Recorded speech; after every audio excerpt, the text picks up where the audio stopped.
J'ai pris un jour le samedi pour aller voir quelqu'un avec ma fille. Si tu additionnes toutes les taxes, un Français paye en moyenne 48% de taxes. Les impôts sur le revenu. Si tu as une entreprise, c'est 50%.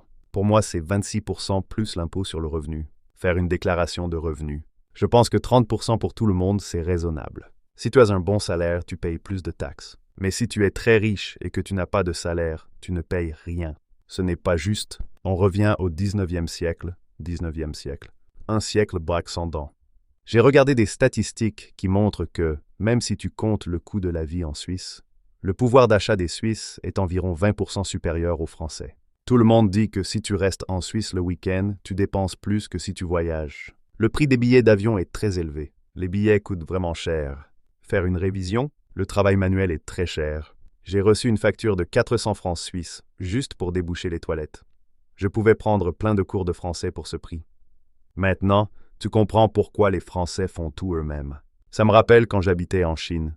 Je ne faisais rien. J'ai monté un meuble. Il y a beaucoup de travail et les salaires sont mauvais. C'est difficile de trouver du travail. En Chine, il n'y a pas d'indemnité si tu es au chômage. Je cherchais tous les jours, mais je n'ai jamais eu de réponse à cause de mon niveau de français. Je dois progresser en français. Je dois améliorer mon français. Je parle français comme les Cantonais qui parlent mandarin. Leur mandarin est meilleur que mon français. Je te conseille de sélectionner 12 phrases importantes dans chaque leçon et de les apprendre par cœur. Je rêve de parler sans réfléchir. Il n'a pas besoin de parler français, francophone, germanophone, lusophone, anglophone, hispanophone, sinophone.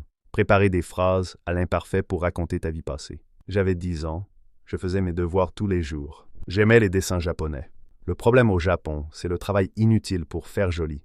J'ai beaucoup de souvenirs de la maison de campagne de mes grands-parents. J'ai grandi avec mes grands-parents. Mes parents travaillaient toujours. Mes parents étaient toujours au travail. Mes parents travaillaient tout le temps. Une génération, les habitudes d'enfance. À quel jeu jouais-tu avec tes amis ou tes frères et sœurs? On jouait à la corde à sauter. On allait dans un cybercafé pour aller sur Internet.